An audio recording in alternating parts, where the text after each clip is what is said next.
It is the Junkyard Dog, Jerome Williams, and this unnamed sports show is going down right here. And if you're not watching, you're not in the dog pound.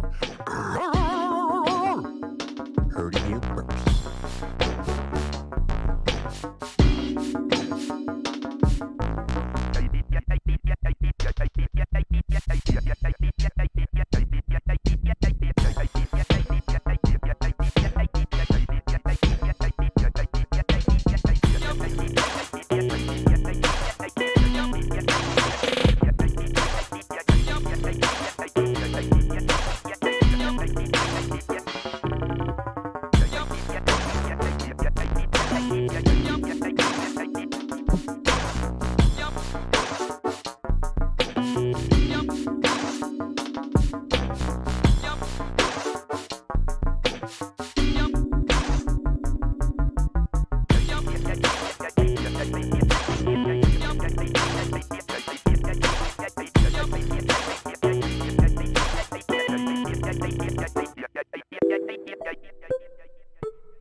What's up? Welcome to another episode of Unnamed Sports Show right here on Gorilla Cross Radio, streaming live on GorillaCross.com, YouTube, Facebook, Twitter, we're everywhere. I'm your host, Quan59.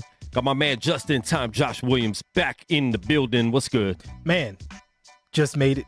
Just made it. I had to share everywhere.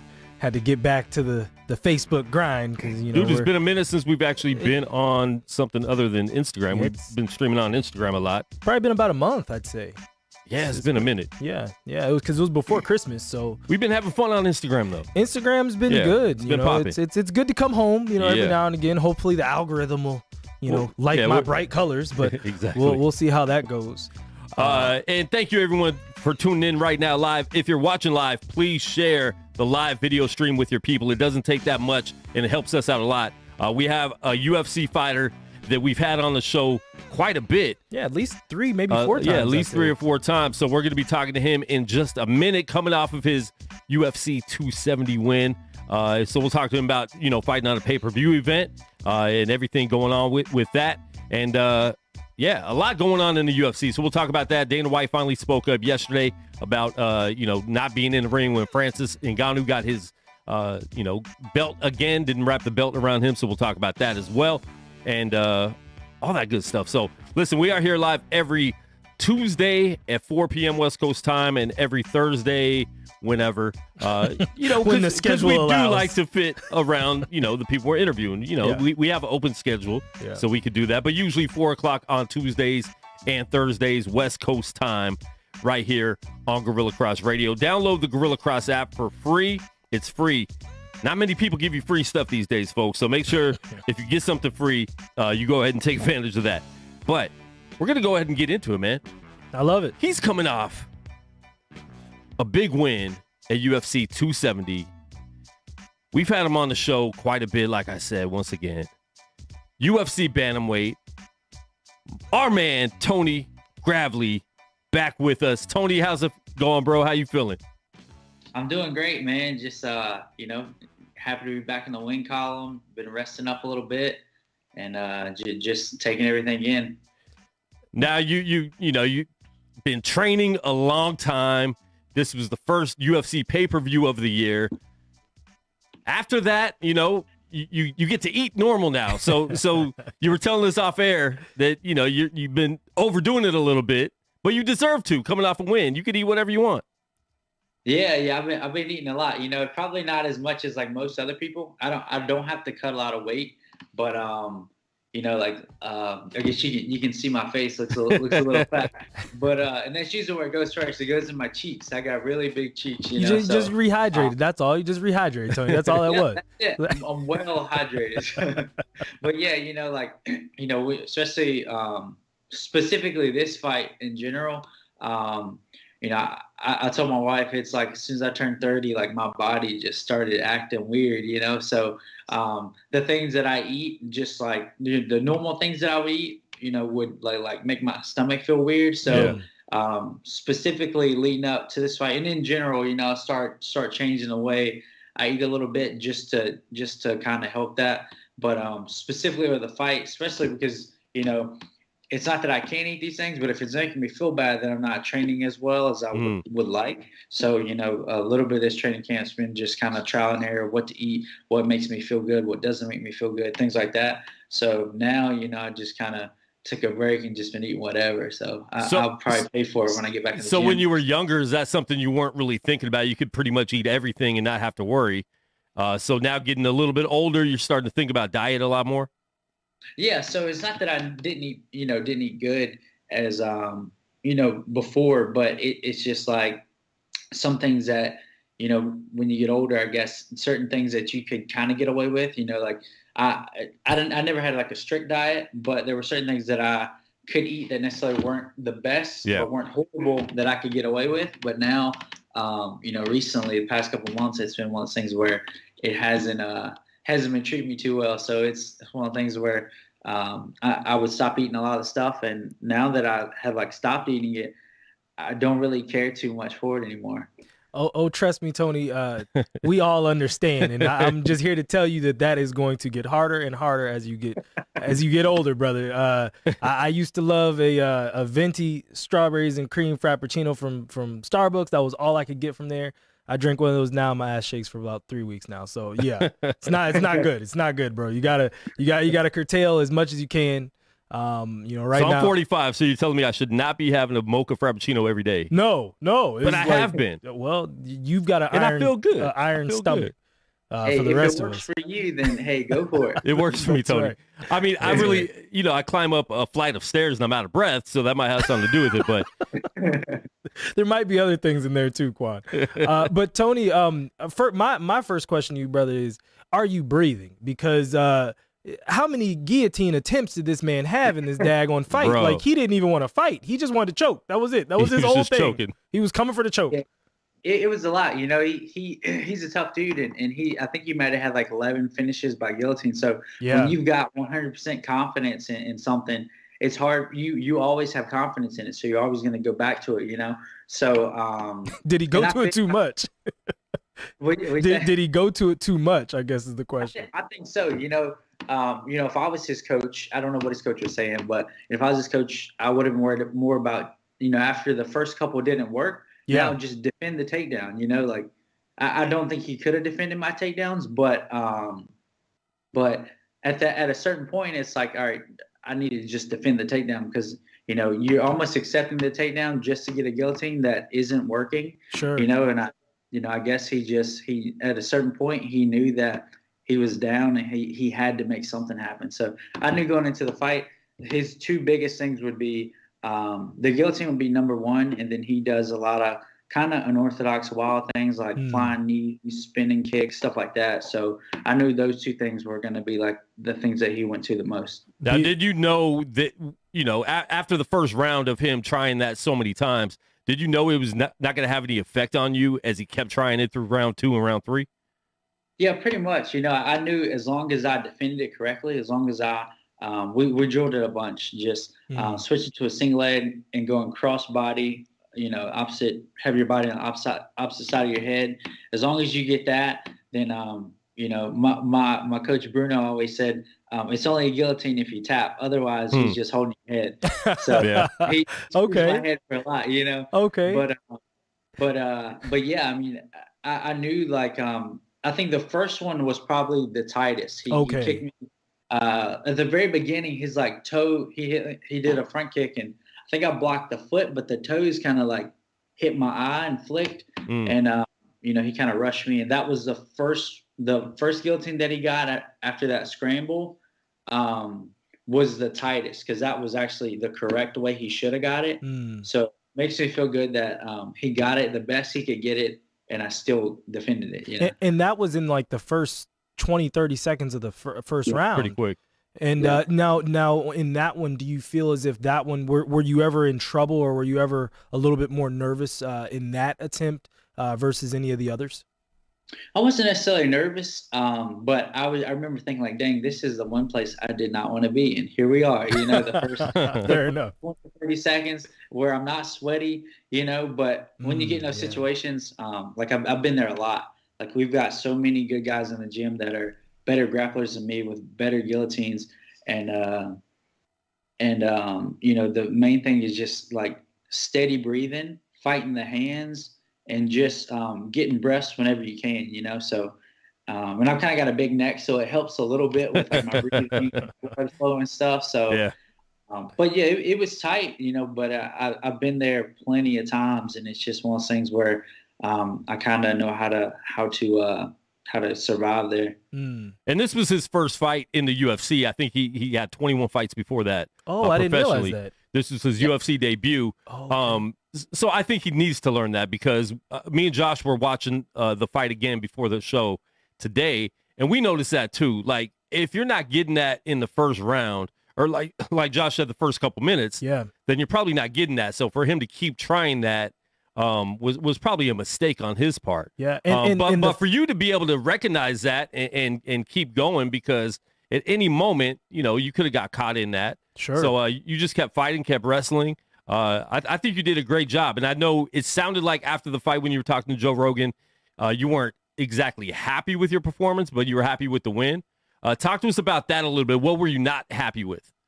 Yeah, going into a fight, as a fighter, majority of us are looking to finish fights, Yeah, sure. Whether it's a knockout or submission, but, you're constantly looking for a finish. And, in the fight, I knew it was going to be a tough fight. And I was just told specifically before the fight, be relentless, take him down. If he gets up, put him back down constantly. I did that.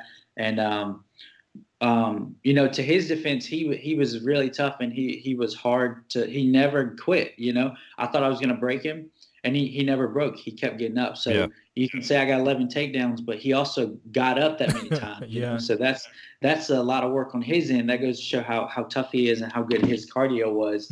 So, props to him for that. But, I wanted to get the finish. Yeah. And I wanted to mix it up a little more. But when you're in a fight with high stakes and you have success, you're going to keep going back to the success over and over to get the job done, So, but, I wasn't happy specifically with, the performance. But when you get wins at this level, which is the highest, MMA level, that I know of, any win is important. And at the end of the day, that's the number one goal, is to win. Yeah. So I was just happy that's what I was able to do. Real quick, Josh, before you get to your question, what's the cat's name? Brody. His name's Brody. Let's see if I can. He's not supposed to be on the table, but what happens is they'll slowly push it, they'll slowly get up. and then like you'll like discipline them a couple times, and then eventually they'll just do it while you're not paying attention, and then they get away with it, you know. Yeah, Brody. His name's Brody. I got two. The other one's name's Daphne. She's like okay. twice his size. She's Oh, big. wow. But Okay. he's skinny. He's a He's small like guy. long and skinny. Now, Tony, I just had a question in terms of when you say, you know, a lot of times I feel like fighters, they don't get as excited about wins if they're not getting finishes, or it's not, you know, it's not the fight that they wanted. Do you feel like in some ways, you know, the pay scale has something to do with basically that mentality? Like, you know, well, if I get a finish, then I can get this extra money, I can get the bonuses and those things. When you don't get them, do you feel like a lot of fighters, if you guys were getting paid more, you wouldn't have to go for broke so much? Well, no, I mean, I guess yes and no. You know, as a fighter in general, like just like for me, as far as the finishing, that comes through like wrestling. You know, I always wanted to pin somebody. Yeah. You know, I always wanted to finish the match. That's the most dominant thing you can do is finish another person. You know, so but also, yeah, the bonuses make a big deal. You know, even if I was getting paid, I don't know, millions right now, I would still want to finish, you know. Okay. But Okay. everybody's different, you know. Everybody has different. Although we're all fighters, we have different mentalities. We come from different walks of life, started in different sports, you know. So some people there are plenty of fighters that are just okay with winning in general, no matter how much the money is, you know. But you know, the bonus does help. It does feel good to get a bonus, you know, to get a finish and get extra notoriety and extra recognition for like something you've done and get extra money.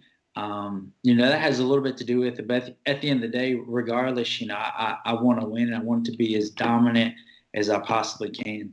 Plus, you don't want to leave it. I mean, we've seen too many fights where you leave it in the judge's hands, even though you think you won the fight, even though we think a fighter might have won the fight, and the judges have a different opinion, you know, and you never want to do that. So I understand that aspect of it too. Finish. We always want to see our people finish anyways, you know, but 100%. I feel like you dominated so much that it didn't matter. Yeah. You know, I think we knew you won, you know, by the second round, we knew you were winning that fight. So, I mean, we're proud of you here, man. You definitely did a great job, especially coming off a tough loss in September and then a really good win back, I think, in April. You've been getting a lot of action in the UFC. How soon again before you want to jump back in? You know, I would like to, you know, very soon. This year, I want to, you know, 4 would be great, but at least 3. You know, the last 2 years, it's only been 2. But, you know, I would like to 4 times. So maybe, you know, I'm going to be doing a little bit of traveling. We're going to Universal in I think second week of February, and then March I'm going back home to see my family. So, nice. You know, honestly, I don't know. You know, I'm going to get back in the gym next week, and I could possibly, you know, do a short notice fight, or you know, if not, maybe like sometime April. April would be good. So I'm just gonna kind of keep the door open. You know, just gonna next week I'm gonna get back in the gym, get some of this weight off. Hopefully, it doesn't slow me down too much. But yeah, just get back on track next week, and we'll go from there. Now, how much time do you think you would need for a short notice fight? Our dude, Justin James out here, he's taken most of his UFC fights were short notice fights. 3 and 4 days. And there was, like 4 days, 3 days, a week. How soon how much time would you need for them to be able to say like, hey, can you take this short notice fight? Would it be 2 weeks, 1 week, 3 weeks? Usually for me in general, like when I'm like just normal training, I'm in there probably as much as anybody that is training for a fight. You know, like this is what I do for a living, you know, so and I take it very serious as far as like the amount of time I put in the gym. So usually whether I have a fight or don't have a fight, the training is very similar, you know. So realistically, I mean, I can make weight within a couple of days, but you know, obviously, personally, you would want more time, like 2 weeks or so. But realistically, I could do a week if that were the case, you know. And you had mentioned you don't cut a lot of weight, so you know you pretty much walk around close to the weight. Yeah. So that helps a lot too. So I don't have to kill myself to make weight. Yeah. Which means I can get it down pretty quick. There you go. Yeah. Well, so Tony, first off, how have you liked Florida? You said you're going to Universal Studios. You got to take your girl to Disney World, by the way, if you haven't gone. But how do you like Florida so much? Making the move to America's top team, and how do you see life continuing to progress now that you've made that move? I like, at American Top Team, I love the gym. It's amazing. Just the people, the coaches, the amount of coaches, the amount of training partners, the skill, everybody, to have such high level people is one thing, but to have so many high level people is another, like, doesn't matter who's in that gym. Everybody in the gym could branch off and start another successful gym. That's how good ATT is. But Florida in general is just it's a lot different from Virginia. It's faster, it's more expensive. People aren't, depending on the area you're at, people aren't quite as nice. Yeah. Just because we were born and raised in like a small town. So Martinsville is like really small. Like Henry County, where we're from, Virginia, is like super small. So everybody knows everybody. Knows each other. Right, everybody's pretty nice. Got that Southern hospitality. Yeah. But here's a little different. There's more people, so more people. There's more likely to have some bad eggs. But where in Florida is American's top team? American top. American Top Team. It's in Coconut Creek, Florida. Creek. So it's Coconut Creek is actually a really nice area. I live in Pompano Beach, which isn't horrible. It isn't like a bad area. Okay. But it's not quite as nice as Coconut Creek. But so depends on where you go. It kind of depends on what kind of people you get. But that's like anywhere. Yeah. Sure. Have you had any street fights? No, I haven't been in a fight, like a real fight, since probably like middle school. That a boy. Good job. There it is. Tony's a nice guy, man. Yeah, he is nice, but he's talking about some of those Florida people are rude and mean, and I know how they can be. But he smiles a lot. Tony. And a lot of those Florida people are retired, so they got all this money, and you know how they get. And they retire young. Depends on where you are in Florida. Yeah. I don't know if it's like my face, but like I honestly have not been in any situation where anybody even started anything with me or anything. Good.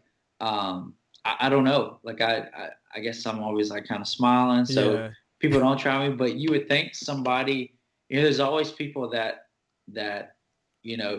do try people, especially when they look smaller. But I guess I don't necessarily put myself in a situation where that could be the case as well. So I've been pretty good at steering clear of any trouble, any real fights outside of the cage, any altercations. Yeah, exactly. I'm actually scared of what might happen. Like I know, like in a fight, like the referee pulls you off, and let's say for example, I get in a fight and I slam somebody in their head, I could kill them. And that's like my biggest fear is like what I might do to somebody if somebody doesn't stop you.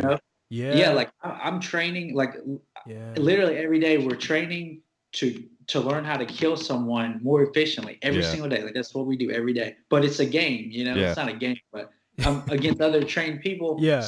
So we're not killing each other. Mm-hmm. But when you're going against somebody that isn't trained, it could get bad really quick. And I'm actually scared of like what I could possibly do to someone if there were no referees and no rules and stuff like that. So, and they don't know to stop something or just make sure they swing first too. Yeah, that's right. It don't matter, Quan, if I repeatedly smack him into the ground. Like, okay, sir, so the first 5 strikes we'll give you, but the last 75, you're on your own. Like, oh man. Hopefully I can keep avoiding that situation. You will, like you said, you got the smile on your face at all times. Even in the octagon, you're smiling the whole time. So I think you're good. I think people will leave you alone, Tony. Yeah. And you got a little bit of cauliflower ears, so that immediately that's automatic. In Vegas, because some of those people don't have it, and they're the scary you don't know. ones. Yeah, exactly. Vegas, like so, the rule of thumb in Vegas is this, Tony. You don't mess with anyone out here because you don't know what anyone's training is, where their level of training is. You know what I mean? So like even on the streets, like people are so crazy, and I'm like, bro, you don't know where people really are at. Yeah. It's nuts. So yeah, that's a dead giveaway for me. Like I see that, like small dudes, I leave small dudes the heck alone out here. because I don't know where you're really at. That's usually how it goes with my ears. Like when people see me, it's never like any confrontation. It's they'll see my ears and they'll say, "Oh, do you fight?" And that's how it goes into like you fight, you wrestle, then it goes like that. So it's usually the opposite. Yeah. Usually nothing bad. It's always just like want to talk about fighting, Yeah. That's which cool. is better than actually fighting them. So. You talked about American Top Team, and you said that people in that gym could branch off and start their own gym. So we saw Amanda leave, and now she's starting her own thing. At first, it just said Amanda left, and so when that first came out, and it's right after her loss, we were like, oh, dang, what happened? Is she just changing everything up? But then it came out, saying that she's going to start her own. How do you feel about that, and how has it been just even seeing Amanda in the gym? And how did you guys, take that loss?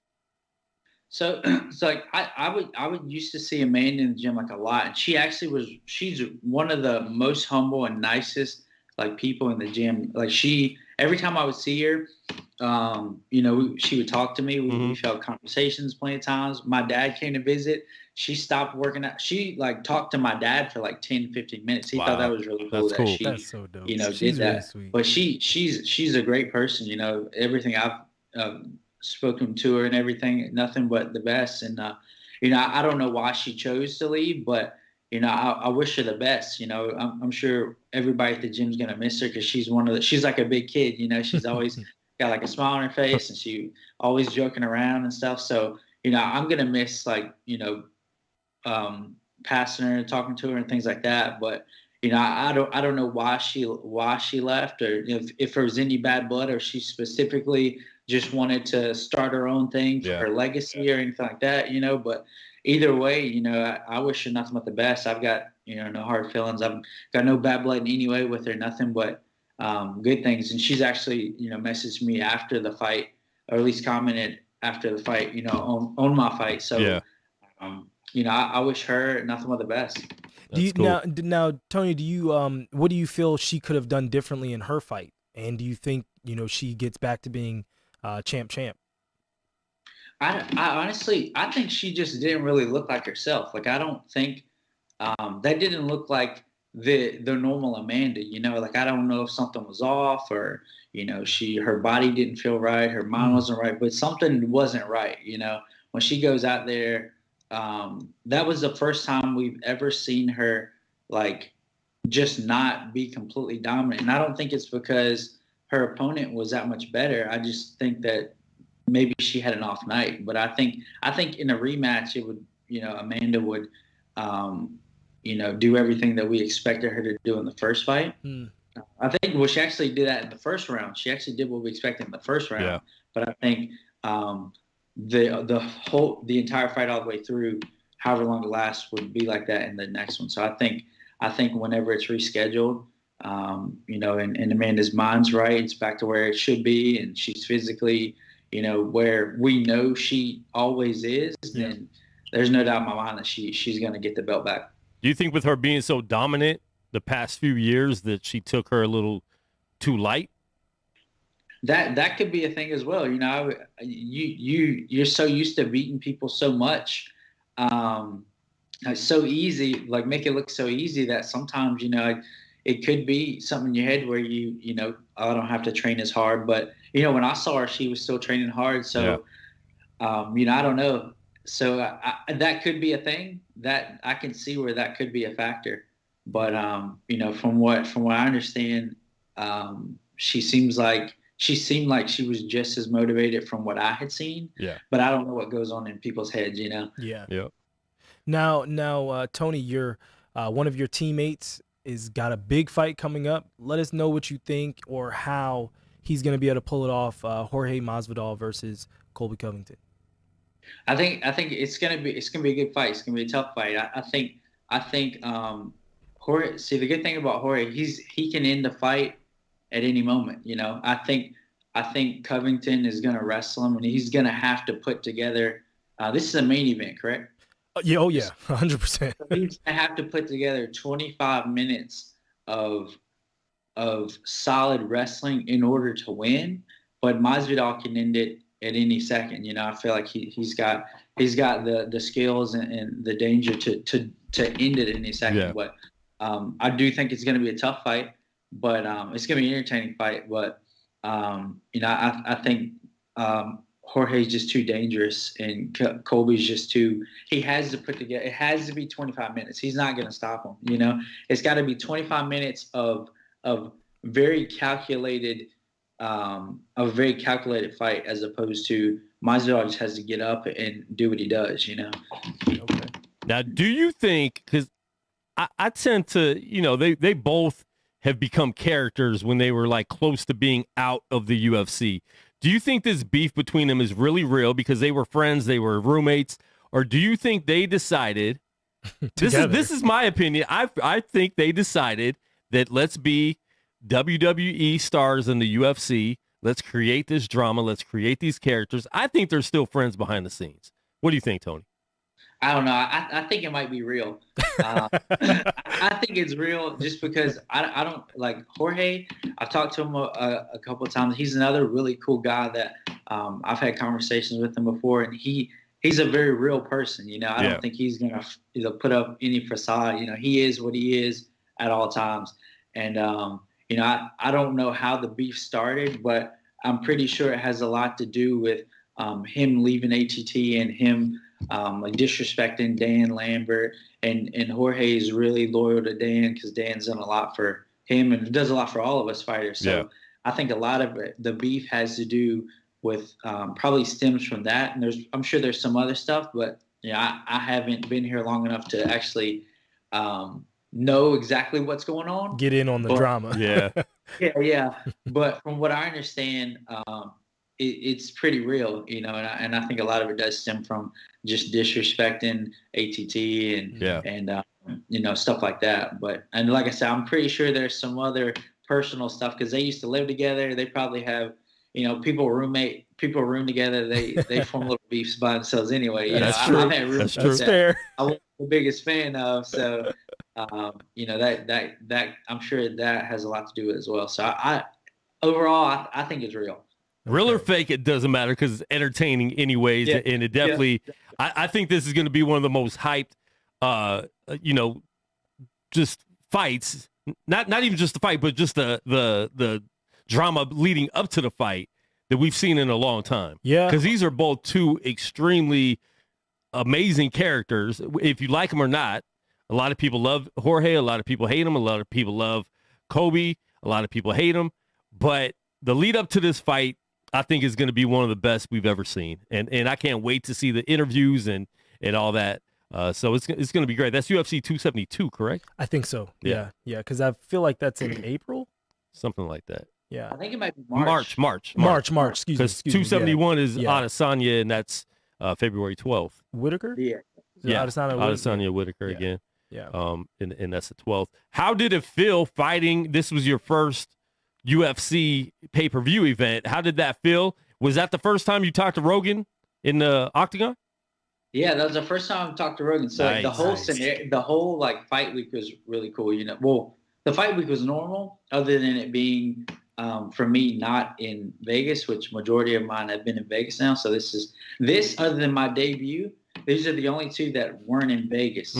So I've had my contender series is in Vegas. I had I think 3 at the Apex. Okay. I think 3. Yeah, 3 at the Apex. So it was Raleigh, 3 at the Apex, and then Anaheim. So it was cool getting to do the ceremonial weigh-ins where you call them out with the fans there. Just that little bit of having the fans there at the weigh-ins was really cool. I almost forgot what it felt like to have fans, Oh, so it's been so long for you, Tony. I mean, it's been a long time. It's been 2 years, that's insane. That's crazy. Almost exactly 2 years because I made my debut January 25th of 2020, I think. So exactly 2 years. So just that was really cool. And I was like, man, tomorrow's gonna be so great. And then when I was at the weigh-ins, man, if this felt good, then tomorrow's gonna be even better. So it was really cool. Walking out, you can see as you come through the tunnel, people hanging over, screaming and stuff and cheering for you. So that was really cool. Like I feed off that energy, and just the fact that, whether these people personally cared or see me win, or if they're just drunk, either way, it doesn't matter. Either way, I appreciate them. That's great. And wanting me to win. So it was awesome. I hope that I would definitely love from now on to fight in front of live crowds again. Yeah. Now, did you, Tony, do you like having a bigger octagon? Because you said that you fought at the Apex here in Vegas a few times, and that's known for having a smaller octagon. But in Anaheim, it was I forget the exact square footage, but it was the bigger one. They're a lot bigger. Yeah. Yeah. Did you like that more than fighting in a smaller one, or what's your preference? I guess I guess overall, I like the Apex one because it's smaller.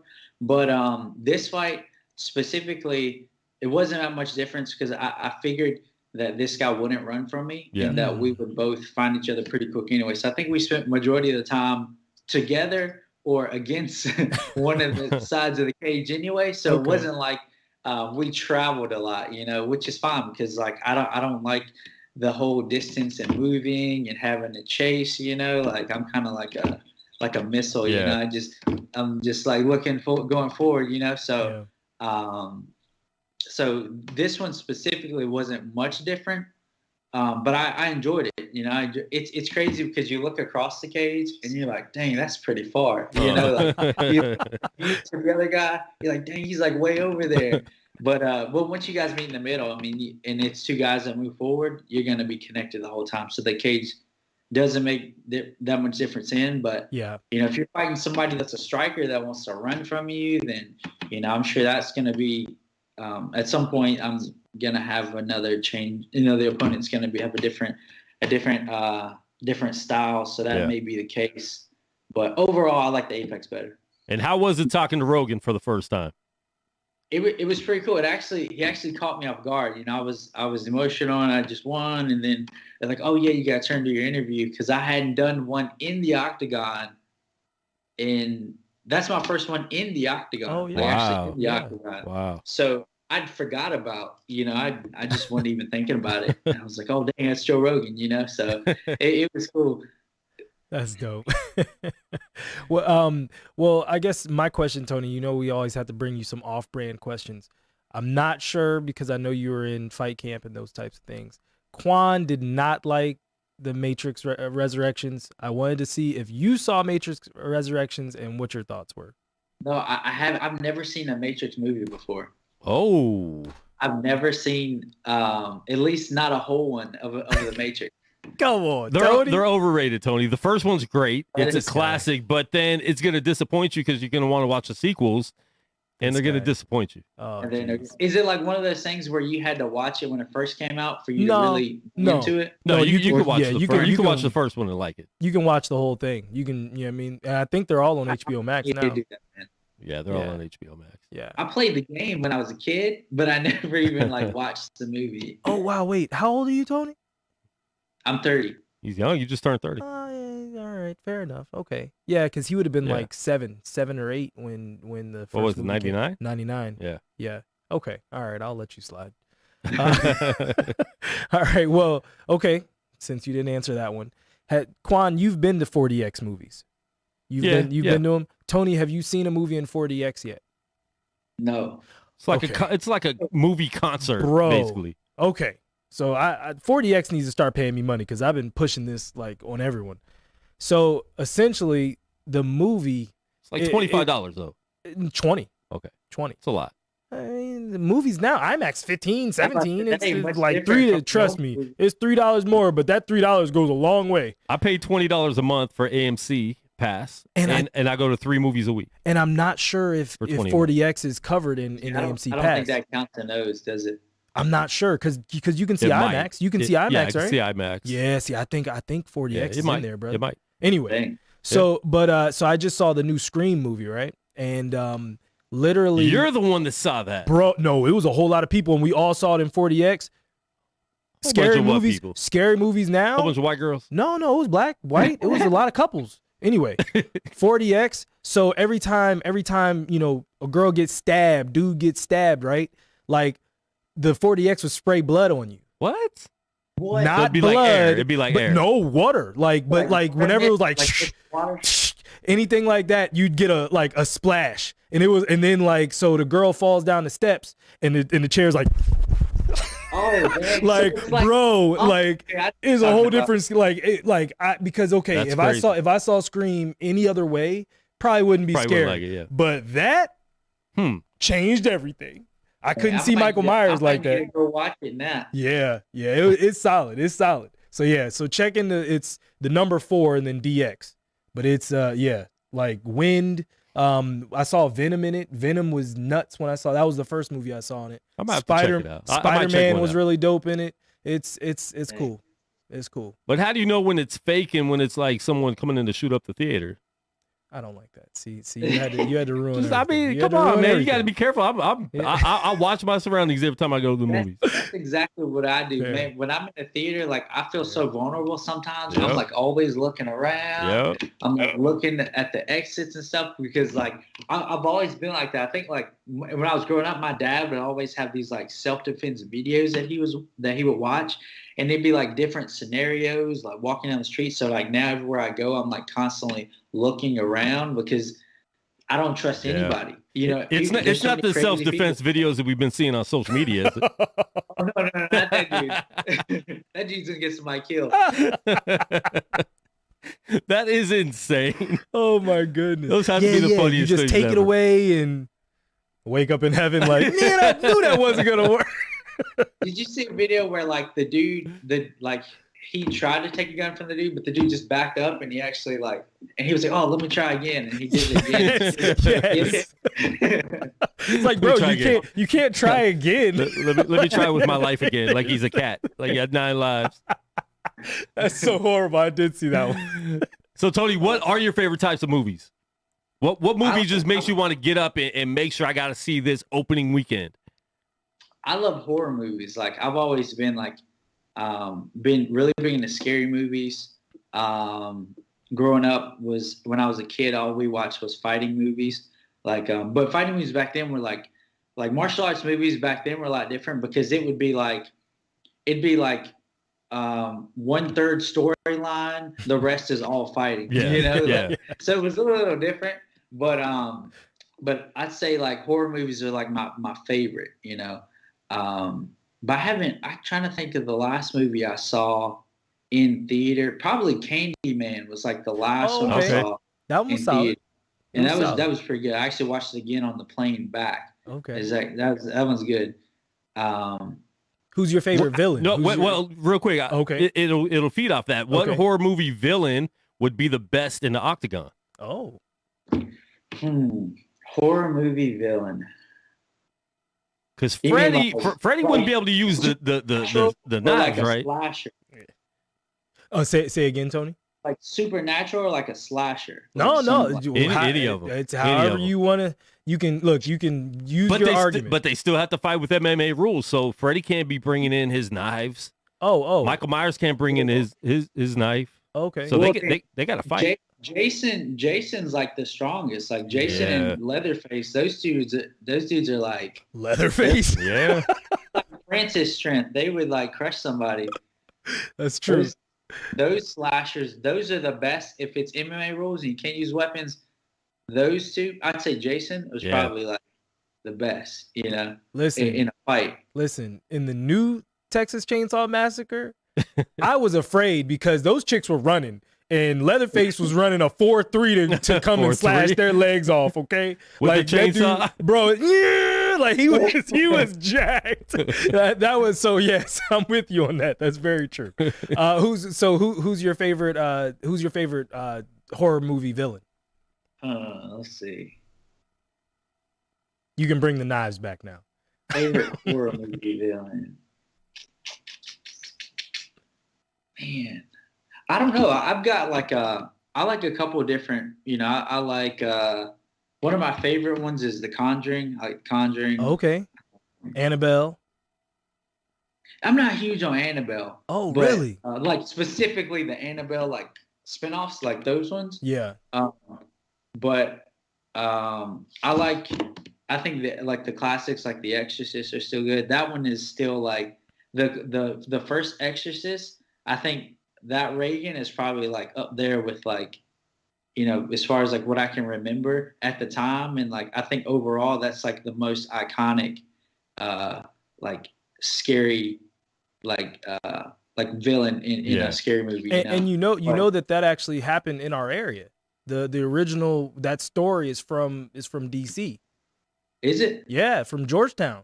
That was in DC. Oh, that's right. He did hate a Georgetown like sweatshirt on. Yeah. Yeah, that was from DC. Mm-hmm. Dang.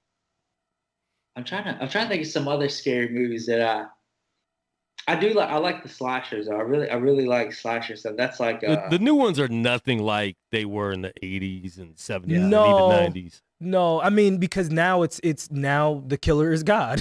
like all of them are, devilish or demonic, and that stuff to me is a lot scarier because truthfully we don't know. Like there's so much stuff that we still don't really understand. Like I can be unafraid of the boogeyman. The boogeyman ain't really scaring me, but when you start telling a girl to go walk up a wall and turn her head around, like that stuff is scary to me. That's different. Oh, speaking of that, have you seen Hereditary? No. I've never heard of that. You gotta watch Hereditary. That's a good one. Hereditary. That's a good one. You talk about girls walking on walls and stuff. That's a good one. Okay. All right. It's odd. It's like one of those odd ones. And it doesn't make sense at first, but it all like clicks towards the middle, and you're like, "Oh man, that's pretty good." Like that's a good one. Hereditary. You gotta watch that one. There's some out here in Vegas on the weekends. There's a lot of girls walking on the walls on Saturday nights. This guy. We got to get you back. Tony. With their heels in their hands, looking like zombies. You didn't go into the club looking like that. Jesus, but she came out looking like that. They walked out of the club looking like the Thriller zombies. All right, goodness. Tony, real quick before we let you go, I want to get your thoughts on the Francis Ngannou fight. He defended his title with a torn MCL, a messed up ACL.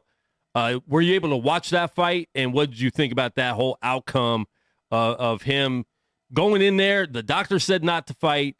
Markel, his manager, was telling him not to fight. A lot of people in his corner were telling him he shouldn't fight, postpone it. But he went in there, fought, and was taking him down. What do you think about his wrestling and the whole way he won this fight? That was the one that I was the most shocked about. I thought that would be the other way around. I thought if it made it out of the first 2 rounds, that Gane was gonna win. Yeah. But I'm sure everybody was completely shocked that Francis. I didn't think if somebody that big and that strong with so much power, like I don't expect him to be able to last a good, productive 25 minutes, but he did, and with the hurt knee, and he mixed it up really well. He wrestled, which I was shocked because I don't know if I've ever seen him wrestle. But he doesn't do that. It actually looked pretty good. Yeah, he doesn't do that. So that's a new thing now that people have to look out for. Like, that's fair. Like he can't wrestle now, so now he's even more scary. Yeah. And if he was actually 100%, so that's crazy. And Gane looked shocked. Because the first takedown wasn't a regular UFC MMA takedown. That looked like WWE. He lifted him up and body slammed him, and I think Gane was shocked, and then he couldn't do anything. So when Gane, was on top, Francis reversed it right away. And so I think that totally shocked Gane and his whole corner. And I think that, obviously is what won, because I think we all had Gane up 2-0 in the first 2 rounds. And so, that 5th round was the winning round. And he just continued to take over. Crazy. So, I mean, he's going to have surgery. So he's in there with 2 knee braces on. I knew which knee it was because he was in here with the big knee brace. But it was just crazy going in like that and seeing him win in that way, in an unorthodox way. And there's a meme out there talking about Usman, who now knocks people out, who used to only wrestle, is now knocking people out. And Francis, who used to only knock people out, is out there wrestling. And these are 2 guys, if they have these skills now, they're going to be hard to stop. Yeah. They swapped. They did like that Space Jam switch. All right, Space Jam with Michael Jordan or Space Jam with LeBron James? I haven't seen LeBron James, but I know it can't be better than Michael Jordan. There, and we can end it just right there. We can end it just That's like why I that. didn't even watch it. I already knew it. I already knew it wasn't gonna be half as good. I didn't even watch it. Like, I'm not watching. It's gonna be trash. Now, there's aspects of it that I like just because they bring in a whole bunch of old school DC characters, and I thought that part was pretty dope. But I mean, the first one's classic, man. I can watch that's hard. I can watch on HBO Max now. He ain't getting that money. It's fine. Sorry. Wow. Yeah. Such a LeBron hater. The hate is deep. It's deep over here. All right, man. before we let you go, Tony, there's 4 teams left in the NFL playoffs. Give us your picks. Who's going to win this weekend and who you got win the Super Bowl? I don't know anything about football. Nothing? Just guess. I don't watch anything but fighting. Okay. I have no clue. Give me some teams and I'll guess for you. All right. Cincinnati Bengals and the Kansas City Chiefs are playing in the AFC Championship. Who do you got out of those two? It's a Bengal, it's a Chief. One has Patrick Mahomes. I'll say Chiefs. Chiefs, okay. All right. And then the NFC Championship is the San Francisco 49ers. Pick them. Against the LA Rams. I was going to say 49ers. I was going to guess 49ers. All right, so then 49ers and Chiefs would be having a rematch of the Super Bowl from 2 years ago. Who would you have in that rematch? 2 years ago, the Chiefs win? Chiefs won. Chiefs won. I'll say 49ers this time. Tony, see, that's why he's one of my favorite fighters in the UFC. You really did not need to do that. Come on. The great Tony Gravely said my Niners are going to win. That's all. That's all I need. I'm a Redskins fan, man, and my team doesn't exist anymore. We're changing names and locations, venues, the whole deal. We're doing a whole new thing. Yeah, my uncle's a big Redskins fan. I got 2 uncles. That's right. Both my uncles are brothers. One loves Cowboys and one loves Redskins. Oh, that's an interesting Thanksgiving. Yeah, for real. That's a good. That's a good Thanksgiving. Yeah. All right, Tony. Before we let you go, any shout outs you want to give? Yeah, man. I appreciate you guys first of all for having me back on. I enjoy talking to y'all. Thank you to American Top Team for everything they do for us fighters. Dan, Richie, Conan, all the coaches, my corners. Coach Bruno, Coach Bahumpa, all my coaches, teammates, everybody at American Top Team. Thanking my wife for, she always corners me, but she puts up with me every day, gets me in there healthy, make sure I'm eating right, things like that. So she's brutally honest with me. That's what you need. That's good. Yeah, exactly. And I'll be honest, man, I smile every time I see her walking behind you when you're walking in, man. I think that's so dope that she's in your corner all the time, man. So props to her. I think that's great. Yeah, it's really cool because like she obviously I wasn't fighting when we were, when we first got together, I was just wrestling. So, she has been this whole thing with me from being just, I remember I wrestled, I stopped wrestling and I was like, I'm just going to work for a living, just do a normal job. And then I was like, nope, I'm going to be in the UFC. And she believed me, she stuck with me. She let me, dream these crazy dreams, believed in me. And now, years down, we're here. Everything I said I was going to do, I've done so far.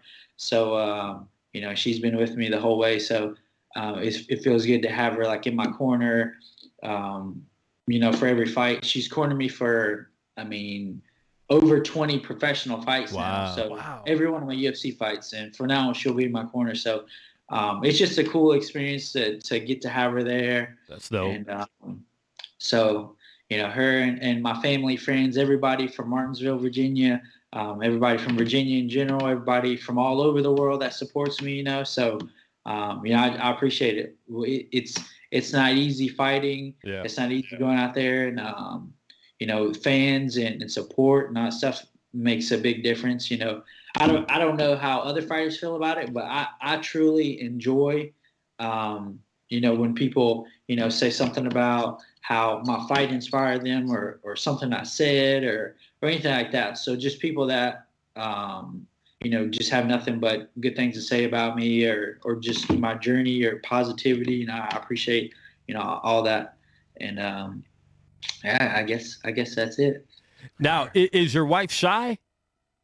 Yeah, she shot. Like I She remember. So when we I was like you're gonna go to weigh-ins with me, right? She's like, yeah, of course. And I was like, you got to walk across the stage, right? This time we got to do like the ceremony. Oh, for real? Like she like got she got all like nervous, but she's like, all right, no, I'm gonna do it anyway. But yeah, she isn't shy. Like when you get to know her, she won't stop talking. Like she'll act crazy, but like if you don't know her, you would think she was really shy, but she'll trick you. She's not that shy. Because when you're in Vegas next time and you actually come in the studio for the interview, we want to get her on too. All right, I'm gonna bring her. She's gonna have to come here. So for sure, there you go. For sure, we'll put her on the mic, put her on the screen, and we'll get the real insight about Tony Gravely. From her. Yeah, that's right. All these smiles and stuff. I need to know what's behind the smile. Grumpy, she'll say that I'm mean, or like she'll lie. Well, Tony, definitely, man, congrats on the win at UFC 270, man. We definitely appreciate you getting on with us once again, man, taking the time out of your day to get on with us. So until next time, man, we definitely look forward to having you back on again soon. Awesome. I appreciate you guys. Thank you for having me on, and congratulations on everything. Looks really nice. You guys are, every time I see you, everything looks more clean. You guys get even better. You guys got all kinds of stuff you guys are doing. So congratulations to you guys. Appreciate it, man. That is Tony Gravely, UFC bantamweight, man. We are out. We will be back maybe Sunday night to talk about the championship games. If you're not here, I'll be here. We'll see. I got other people I can get on, Josh. All right, Tony. You're not my only friend. All right, Tony. Peace. See you guys.